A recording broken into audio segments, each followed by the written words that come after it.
हम ब्रह्म।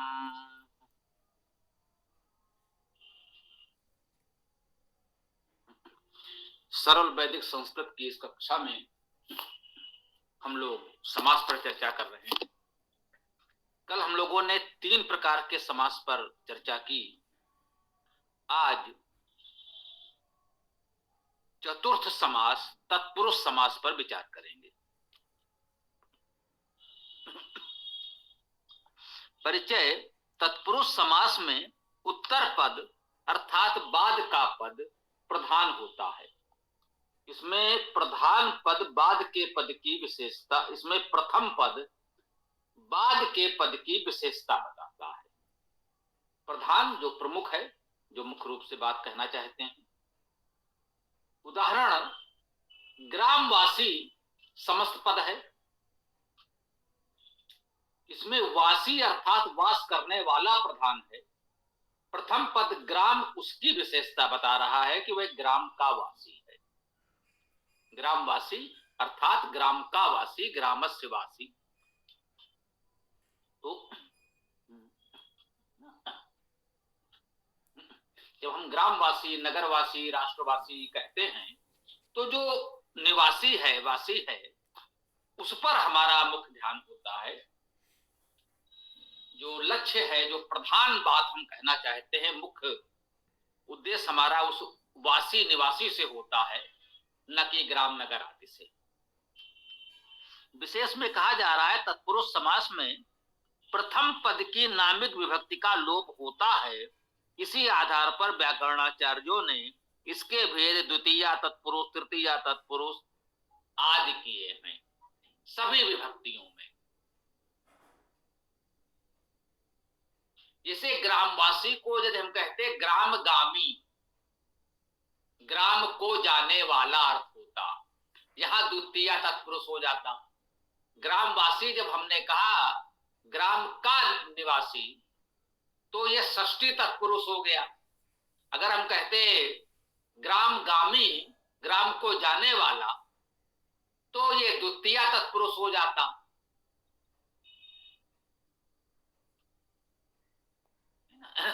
जैसे हम कहते धनुर्धर,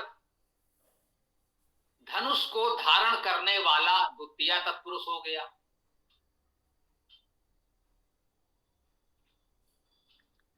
इस प्रकार से इसके जितनी विभक्तियां हो सकती हैं, इन सभी विभक्तियों में द्वितीया, तृतीया, चतुर्थी, पंचमी, षष्ठी, सप्तमी में ये तत्पुरुष समास हो सकता है और उसी के आधार पर इसके उपभेद किए जाते हैं।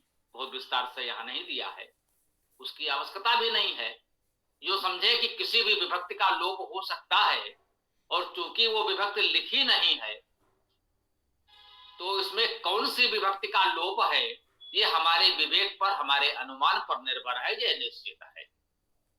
अर्थ करने के लिए यदि कोई ऐसा पद हमको मिलता है वेद में या किसी अन्य काव्य में, साहित्य में कहीं भी मिलता है, तो उसका अर्थ हमें अपने विवेक से करना होगा कि इसमें किस विभक्ति का लोप है, उसके अनुसार हम उसका क्या अर्थ करें।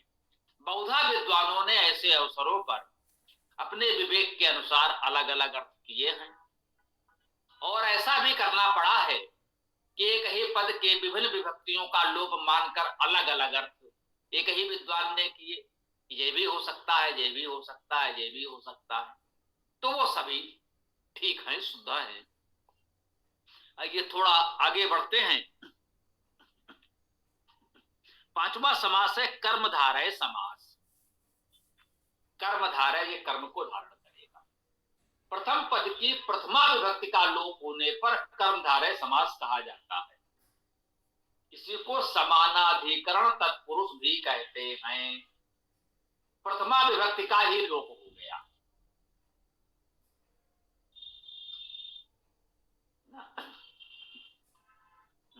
इसके विशेष में कहा जा रहा है, इसीलिए कर्मधारय समास को तत्पुरुष का भेद मानते हैं।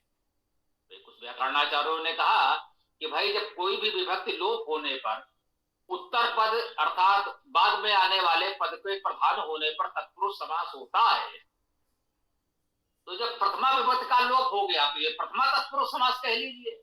बिल्कुल ठीक है, कह सकते हैं। तो उसे आप प्रथमा तत्पुरुष समास कहें या कर्मधारय समास कहें, इससे कोई अंतर नहीं पड़ता। नियम वही है कि प्रथमा विभक्ति का लोप हुआ है, उसके अनुसार आपने पद बनाया है, समस्त पद बनाया है, उसी प्रकार से उसका अर्थ किया जाएगा। यह तो केवल समझने समझाने की बात है। किसे हम तत्पुरुष का एक भेद प्रथमा तत्पुरुष कहें या अलग से उसे कर्मधारय समास का नाम दे दें, ठीक है। तो ये केवल बात को कहने का तरीका है, समझाने का तरीका है, मूल बात वही है, उसमें कोई अंतर नहीं है। इसके उदाहरण में कहा जा रहा है नील कमलम, अर्थात नीलम कमलम। तो प्रथमा विभक्ति ही है। नीलम कमलम, वह कमल जो नीला है। पीत वस्त्रम, वह वस्त्र जो पीला है, पीला वस्त्र। नील कमल, नील वस्त्र, नीलांबर जैसे कहा गया, पीतांबर जैसे कहा गया। तो यही बात हुई।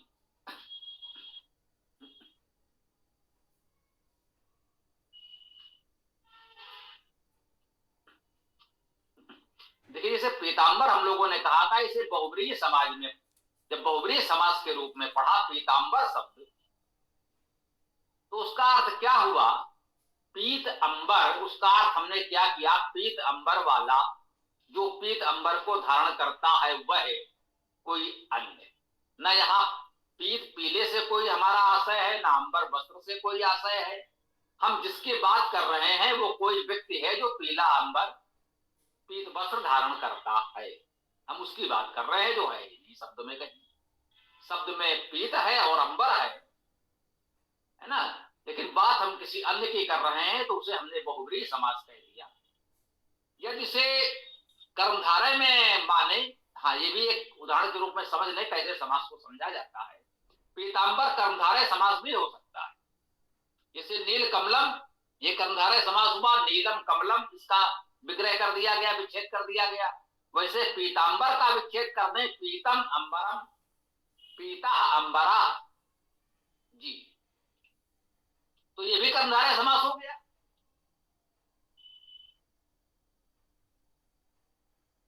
तो वह अंबर जो पीला है, नीलांबर, वह अंबर जो नीला है, नीला अंबर, पीला अंबर। तो इसे कर्मधारय समास के रूप में अर्थ करेंगे, तब तो स्पष्ट रूप से जो उत्तर पद है वही प्रधान होगा, अंबर ही प्रधान होगा। अर्थात हम किसी अंबर वस्त्र की बात कर रहे हैं जिसका रंग पीला है या नीला है, जैसा भी। और जब हम बहुब्रीहि समास में उसका अर्थ करेंगे, शब्द वही है, पद वही है। तो पीतांबर से अर्थ हमने कहा पीत अंबर को धारण करने वाला कोई व्यक्ति, जिसको भी हम कहना चाहें, राम को या किसी अन्य को। तो उसी पद को हम बहुब्रीहि समास के रूप में विग्रह करेंगे तो उसका अर्थ कुछ और होगा। कर्मधारय समास के रूप में विग्रह करेंगे तो उसका अर्थ कुछ और होगा। पद वही है, शब्द वही है, शब्दों के अर्थ भी वही हैं, शाब्दिक अर्थ वही हैं, केवल विग्रह करने का तरीका हमारा बहुब्रीहि समास के अनुसार और कर्मधारय समास के अनुसार अलग अलग हो गया। तो अर्थ में ये परिवर्तन आया। अब ये जो अर्थ में परिवर्तन आया, काव्य में इसी को श्लेष अलंकार कहते हैं। दोनों ही अर्थ पूरी तरह ठीक हैं, आप जो अर्थ चाहें अपना सकते हैं। ये हमारे विवेक पर है। जैसा कि हम कहते हैं यदि वेद मंत्र का अर्थ हम कर रहे हैं, ऐसा कोई पद आता है तो हम पूरे मंत्र के अन्य शब्दों को देखते हुए ये निर्धारण करेंगे कि इसमें से कौन सा अर्थ अधिक उपयुक्त है।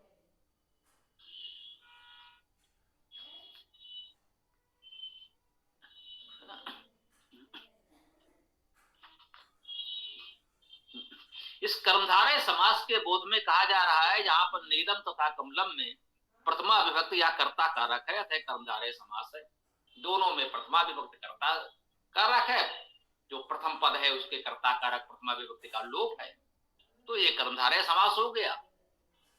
जैसा कि हमने कहा इसे प्रथमा तत्पुरुष भी कहा जा सकता है, कुछ लोग कहते हैं, कोई बात नहीं, आप जैसे चाहे मान लें।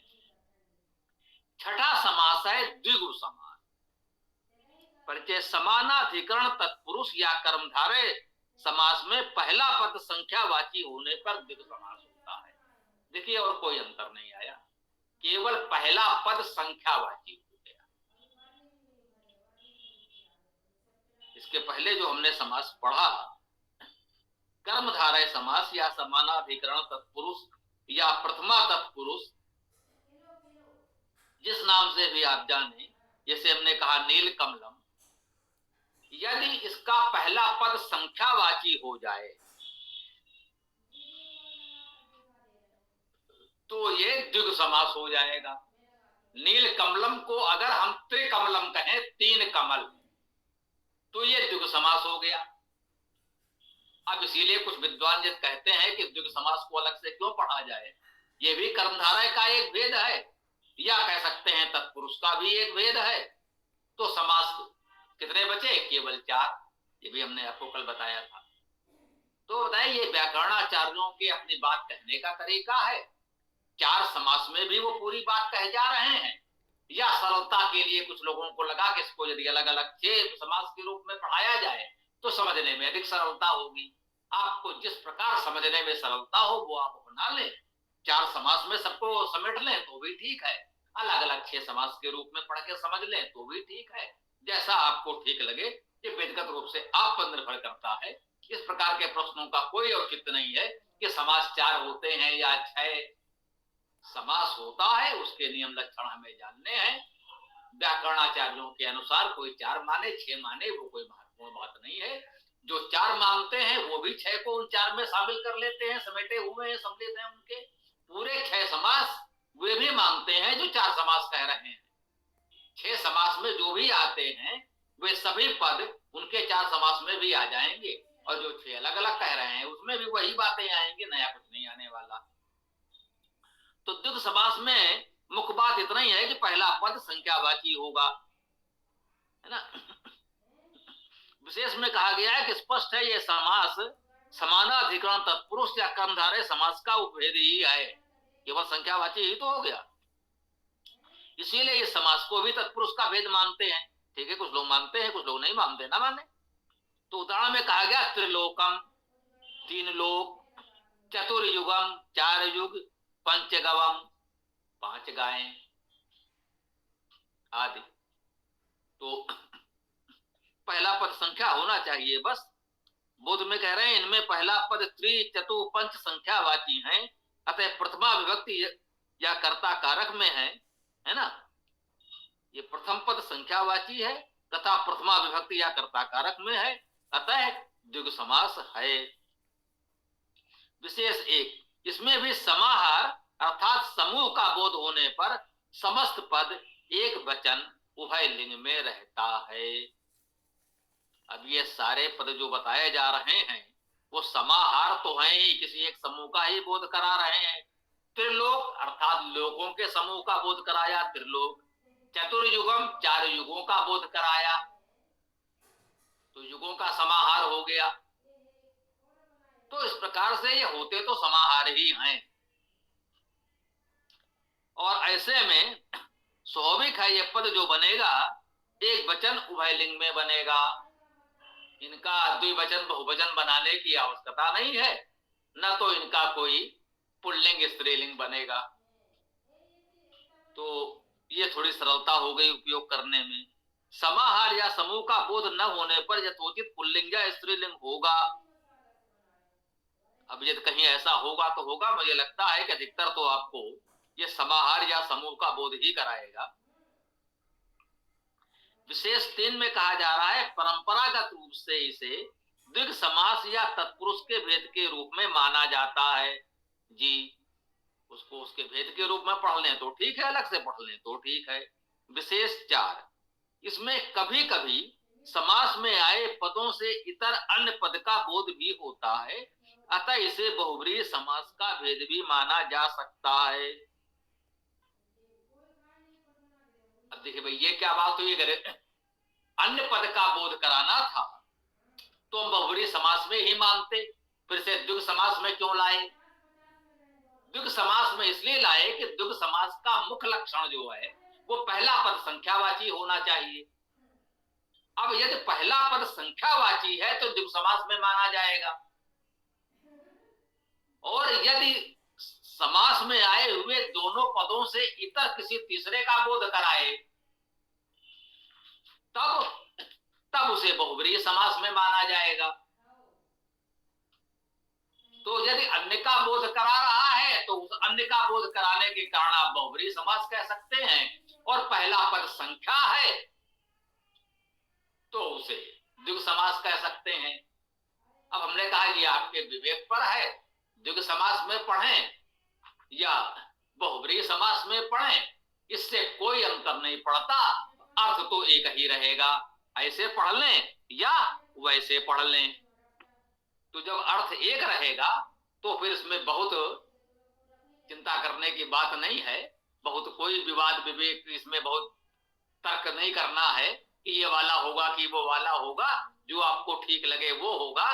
वास्तव में आपको पद बनाकर प्रयोग करना है, और यदि कहीं लिखा हुआ मिलेगा पद तो उसका अर्थ समझना है। ये दोनों प्रकार से जैसे भी समझ लें अर्थ वही निकलेगा, इसमें कोई अंतर नहीं पड़ेगा। ठीक। अब ये विशेष चार में जो हमने कहा कि संख्या है प्रथम और बात वो किसी और की कर रहा हो, अन्य का बोध करा रहा हो, तो इसका उदाहरण दे रहे हैं। जैसे कहें पंच मातुरा, अर्थात 5 माताओं वाला पुरुष। एक ऐसा व्यक्ति जिसकी 5 माताएं हैं, हो सकता है जैसे राम के 3 माताएं थीं, कौशल्या, सुमित्रा, कैकेयी, 3 माताएं हैं। राम ने तीनों को माता का पूरा सम्मान दिया, तीनों को माता कहते हैं, कहेंगे, बिल्कुल कहेंगे। तो आप राम को त्रिमातरम कह सकते हैं, त्रिमातुरा, 3 माताओं वाला पुरुष राम, 3 माताएं हैं, बिल्कुल हैं, तो त्रिमातुरा कहेंगे हम राम के लिए। तो स्पष्ट है त्रि और मातुरा दोनों पद से अलग हमने जिसकी बात कर रहे हैं वो एक व्यक्ति राम है अलग, तो इस प्रकार से बहुब्रीहि हो गया, और पहला पद त्रि संख्यावाची है तो इसलिए वे द्विगु हो गया। पंच मातुरा अर्थात 5 माताओं वाला पुरुष। सप्तासु धना, एक पद और इसमें उदाहरण के रूप में दिया गया है। सप्तासु धना अर्थात 7 अश्वों का धन रखने वाला पुरुष। इसमें देखिए 3 शब्द जुड़े हुए हैं समास में। सप्त संख्या है, अश्व, अश्व यहाँ एक पशु है, धना ये धन भी एक पद है। तो सप्त, अश्व और धन ये 3 पद जोड़कर एक समस्त पद बना, एक समास हो गया सप्तासु धना, 7 अश्वों का धन रखने वाला पुरुष या व्यक्ति जो भी कह ले, जिसके पास 7 अश्व हैं, ऐसा व्यक्ति जिसके पास 7 अश्व हैं। तो यहां पर 7 और अश्व से या धन से कोई लेना देना नहीं है, हम किसी पुरुष की किसी व्यक्ति की विशेषता बता रहे हैं, उसकी चर्चा कर रहे हैं कि वो ऐसा व्यक्ति है जिसके पास 7 अश्वों का धन है। तो इस रूप में ये बहुब्रीहि हो गया, संख्या पहले सप्त है इसलिए द्विगु हो गया। तो ये हो गए हमारे समास। इसके बाद समास के व्यवहारिक प्रयोग के कुछ नियम लिखे हैं, और वो नियम हैं 12। तो मेरा मन यही है, जो समय आपका दिखा रहा है, अब ये नियम पूरे तो नहीं ही किए जा सकते, संभव नहीं है, इसलिए इस चर्चा को यहाँ विराम दिया जाए। यदि कोई प्रश्न आदि आप लोगों के मन में आया हो तो कर सकते हैं, या फिर वेदाष्टक का पाठ करेंगे, वेद मंत्र करेंगे, फिर प्रश्न उत्तर होगा, जैसा आप उचित समझे। कोई प्रश्न हो तो कर लें या वेदाष्टक का पाठ करें। ओम खम।